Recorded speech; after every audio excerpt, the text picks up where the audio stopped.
এই ভিডিওতে আমরা কন্ডিশনাল অপারেটর সম্পর্কে জানবো। তো কন্ডিশনাল অপারেটর শুরু করার আগে একটা জিনিস বলে নিই, যেটা আমি গত ভিডিওতে মানে ইনক্রিমেন্ট বা ডিক্রিমেন্ট অপারেটরের সময় মিস করছিলাম। সেটা হচ্ছে এই যে প্লাস প্লাস অথবা মাইনাস মাইনাস, এটা কিন্তু ইউনারি অপারেটর, কারণ একটা মাত্র অপারেন্ট নাই। এই যে প্লাস প্লাসের পরে এ হইতে পারে, মানে ভ্যারিয়েবলটা বা অপারেন্টটা, আবার এর পরেও প্লাস প্লাস হইতে পারে। একইভাবে মাইনাস মাইনাস বি অথবা বি মাইনাস মাইনাস, একটা মাত্র অপারেটর মানে অপারেন্ট নিচ্ছে, এ কারণে এদেরকে ইউনারি অপারেটর বলে।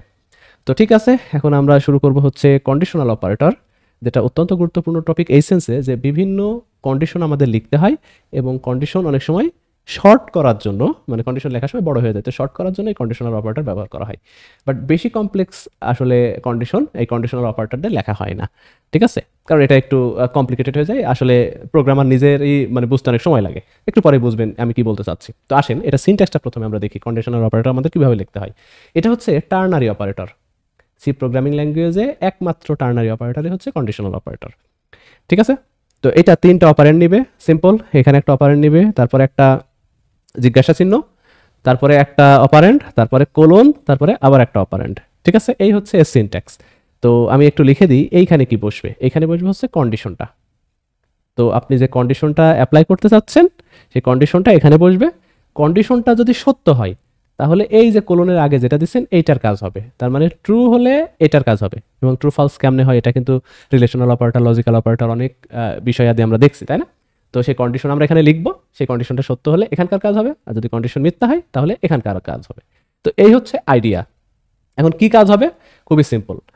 তো সেটা আমরা প্র্যাকটিক্যালি দেখি, এখানে আর না বলি, আপাতত এটাই জানলেই হবে। তো আসেন আমরা প্র্যাকটিক্যাল শুরু করি। দেখেন আমরা প্রথমে একটা ফাইল ক্রিয়েট করে নিব, এটা হচ্ছে কন্ডিশনাল ডট সি। তারপর আমাদের বেসিক কোডটা লিখে নিতে হবে, hash include stdio dot H, তারপরে ভয়েড মেইন, রাইট। তো ধরেন আমরা একটা কন্ডিশন লিখবো, তো কন্ডিশন হচ্ছে এরকম লিখলাম 5 লেস দেন 6। এইটা যদি সত্য হয় তাহলে হবে 10, ঠিক আছে, আর যদি মিথ্যা হয় তাহলে 20। এখন বলেন তো এই সিনট্যাক্স অনুযায়ী এই কন্ডিশন কিন্তু মানে এই কন্ডিশন এখানে সত্য, এবং নিয়ম অনুযায়ী সত্য যেহেতু, তাহলে 10 কিন্তু আসলে হবে, 20 হবে না। এটা যদি মিথ্যা হইতো তাহলে 20 হইতো, তাই না।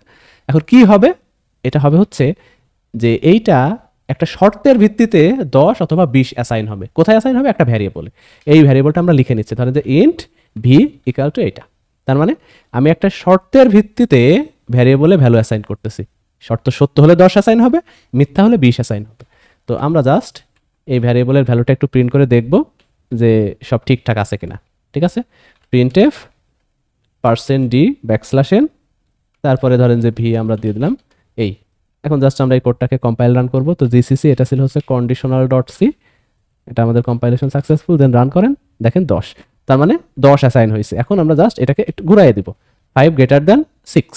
এটা যদি সত্য হয় তাহলে 10, আর না হলে 20। তো এটা তো সত্য না, তাহলে 20 অ্যাসাইন হবে ভিতে, ঠিক আছে। তো এই হচ্ছে রান করেন, 20 অ্যাসাইন হয়েছে। তো বুঝতেই পারছেন এটা একটা শর্তের ভিত্তিতে আমরা ভ্যালু অ্যাসাইন করতে পারি বা একটা ভ্যালু সেট করতে পারি। এখন এই জিনিসটা অনেক কমপ্লিকেটেড হতে পারে, সেটা একটু পরে দেখবো। তার আগে এটার ইউজ কেসটা বলে নিই। এটা জেনারেলি দুটি সংখ্যার ভেতরে বড় বা দুটি সংখ্যার ভেতরে ছোট, এই জিনিসটা নির্ণয় করার জন্য এই সিনট্যাক্স বা কন্ডিশনাল অপারেটর ব্যবহার করা হয়, ঠিক আছে। তো এটা আমি একটু বোঝাই, int a equal to 10, b equal to 20। এই দুইটার ভিতরে কোন সংখ্যাটা বড় বা কোন সংখ্যাটা ছোট দুইটাই আমি দেখাই দিচ্ছি। ধরেন ইন্ট ম্যাক্স, ম্যাক্স ভ্যারিয়েবলে অ্যাসাইন হবে, আমরা চেক করব a গ্রেটার দ্যান যদি b হয় তাহলে a অ্যাসাইন হবে, আর না হলে b অ্যাসাইন হবে, রাইট।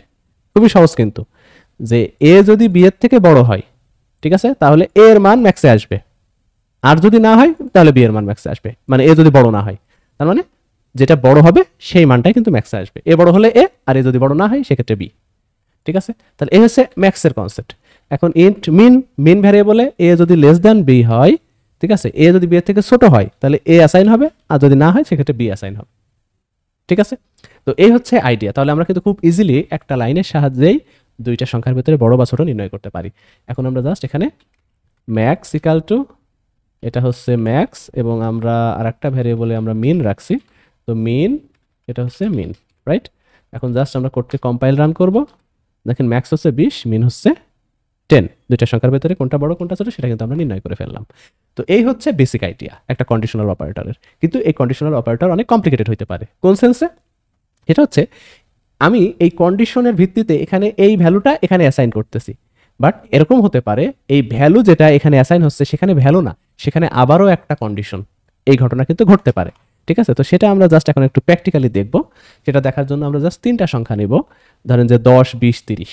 ঠিক আছে, তো এটা তো বুঝছেন, আমি এতটুকু জাস্ট কমেন্ট আউট করে দিলাম। এটা বেসিক ছিল, তো ওটাও থাকলো, তারপরে এটাও থাকলো। তারপরে আমরা নিচে আসি, ইন্ট a = 10, b = 20 আর c = 30। দেখেন মানে আমি বারবার প্রিভিয়াসটা রিক্যাপ করবো আপনাদের একটু মনে করিয়ে দেওয়ার জন্য। খেয়াল করেন এখানে কিন্তু কমা ব্যবহার করা হয়েছে একই টাইপের ভ্যারিয়েবলগুলো সেপারেট করার জন্য। তো কমা কিন্তু একটা অপারেটর, এটা হচ্ছে স্পেশাল অপারেটর, যেটা অপারেটরের সময় আমি বলছিলাম, তাই না? এই অপারেটরের কাজ হচ্ছে সেপারেট করা। তো ফাইন, আমরা এখন এই 3টা সংখ্যার ভিতরে বড় সংখ্যা নির্ণয় করব। তো আমরা একটা ভ্যারিয়েবল ম্যাক্স নিলাম। এখন আমি একবারে লিখবো না, একবারে লিখলে আসলে বুঝবেন না। তারপরে আমি যেটা প্রথমে বলছিলাম সেটার অর্থ বুঝবেন, যে আমি বলছিলাম যে কমপ্লিকেটেড লজিক হইলে আর কন্ডিশনাল অপারেটর দিয়ে লেখা হয় না, সিম্পল। যেমন এই যে মিন ম্যাক্স দুইটার ভেতরে, এটা নির্ণয়ের জন্য কন্ডিশনাল অপারেটর ব্যবহার করা যাইতে পারে, বাট 3টার ভেতরে কন্ডিশনাল অপারেটর দিয়ে বড় ছোট নির্ণয় করতে গেলে একটু বেশি কমপ্লিকেটেড হয়ে যাবে। এই কারণে এই পদ্ধতি অবলম্বন না করে ইফ এলস ব্যবহার করা হয় সি প্রোগ্রামিং ল্যাঙ্গুয়েজে বা অন্যান্য ল্যাঙ্গুয়েজে। তো দেখেন কমপ্লিকেটেড হয় কিনা, ভালো করে খেয়াল করেন। 3টা সংখ্যার ভিতরে বড় সংখ্যা নির্ণয় করতে চাই, তো অ্যালগরিদম কি? অ্যালগরিদম হচ্ছে যে কোনো একটা পার্টিকুলার নাম্বার বাকি 2টা নাম্বারের থেকে বড় হইতে হবে, রাইট?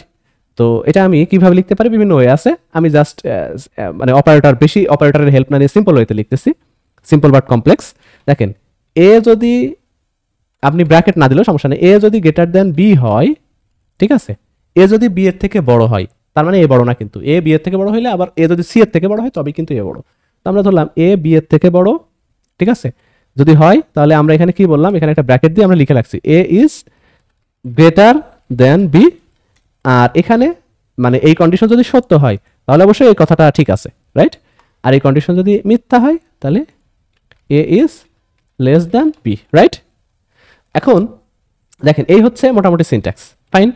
তারপরে আমাদের কি করতে হবে, খেয়াল করেন এ বি এর থেকে বড়, রাইট?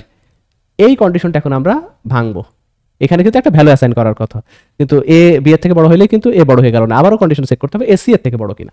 তো সেই কারণে এই ব্র্যাকেটটা তুলে দিয়ে আমরা আবারও এখানে একটা কন্ডিশন লিখবো, আই মিন যেখানে ভ্যালু সেখানে আবারও কন্ডিশন হতে পারে, এটাকে নেস্টেড বলা হয়, মানে একটা কন্ডিশনালের ভেতরে আর একটা কন্ডিশন। এখানে আবার চেক করতেছি, দেখেন এ যদি গ্রেটার দেন সি হয়, রাইট? যেহেতু এটা আবার কন্ডিশনাল তাহলে এরও কিন্তু এরকম কি থাকবে, এই যে এখানে একটা জায়গা থাকবে, এই কোলনের পর এখানে একটা জায়গা থাকবে, কারো কিন্তু কোনো সন্দেহ থাকার কথা না, রাইট? আমি আবারও বোঝাই দিচ্ছি এ গ্রেটার দেন বি, এই যে এইটা এ গ্রেটার দেন বি কিনা, এইটা যদি সত্য হয় তাহলে এত দূর কাজ হবে, রাইট? আর যদি মিথ্যা হয় তাহলে এত দূর কাজ হবে, ফাইন। এখন এই যে সত্য হইলে যে কাজটা হবে সেখানে দেখেন আবার একটা কন্ডিশনাল, এটা হতে পারে ওই ভ্যালু থেকে কন্ডিশনাল।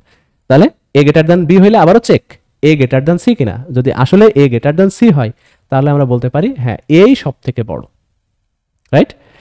তাহলে ভালো করে বুঝেন, এ গ্রেটার দেন বি হইলে এবং এ গ্রেটার দেন সি হইলে এ বড়।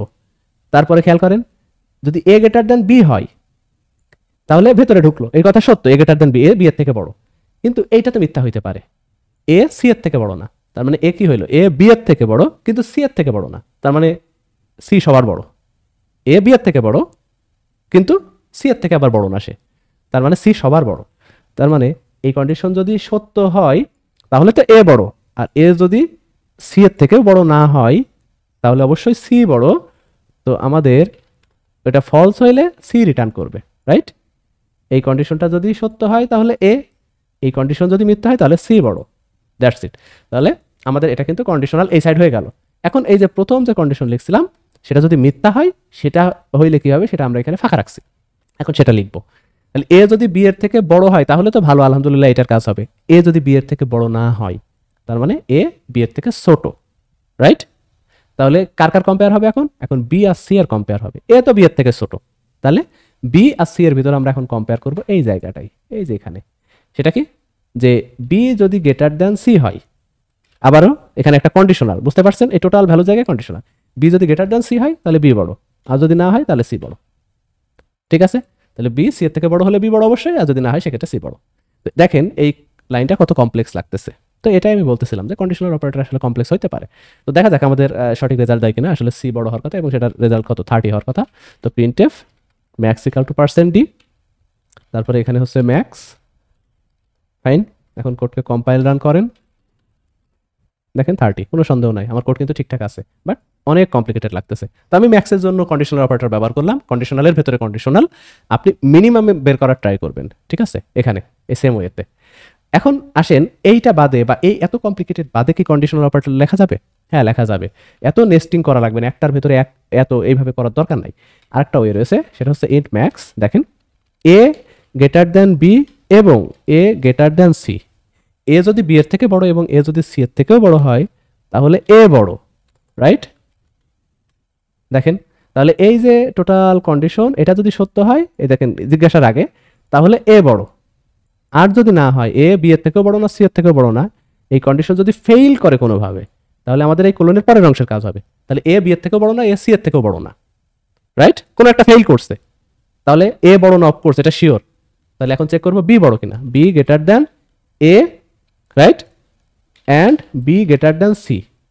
বি এ এর থেকেও বড়, বি সি এর থেকেও বড়, এটা যদি হয় তাহলে বি বড়, আর এটা যদি ফেল করে তার মানে অফকোর্স সি বড়। তো আমি এটা বলতে চাচ্ছি, আগে চেক করতেছি এ দুইটা থেকে বড় কিনা। এ যদি দুইটা থেকে বড় হয় তাহলে এ বড়। এটা যদি মিথ্যা হয়, এটা যদি না হয়, তাহলে চেক করতেছি কি কোলনের পরে বি দুইটার থেকে বড় কিনা, বি আসলে এ এবং সি এর থেকে বড় কিনা। যদি হয় তাহলে তো বি বড়, আর যদি না হয় তাহলে অফকোর্স সি বড়। তাহলে এই লজিকটা যেটা আমরা লিখছিলাম সেটা একটু ডিফারেন্ট ওয়েতে এটা লিখলাম, রাইট? এখন যদি কোডকে কম্পাইল করেন, রান করেন, দেখেন সেম রেজাল্ট, এটা 30। তাহলে আপনি অপারেটরের হেল্প নিয়ে, কোন operator? Logical operator, right? Logical অপারেটরের হেল্প নিয়ে কিন্তু আপনি খুব ইজি ওয়েতে এই সেম লজিক ইমপ্লিমেন্ট করতে পারবেন। এটা আসলে অপারেটরের কাজ, আপনার লজিক ইমপ্লিমেন্ট করতে হেল্প করবে। তো যাক, এই হচ্ছে কন্ডিশনাল অপারেটর। একটু কমপ্লিকেটেড মনে হতে পারে, আপনারা একটু বসে বসে চিন্তা করবেন, ঠিক আছে? থ্যাংক ইউ সবাইকে।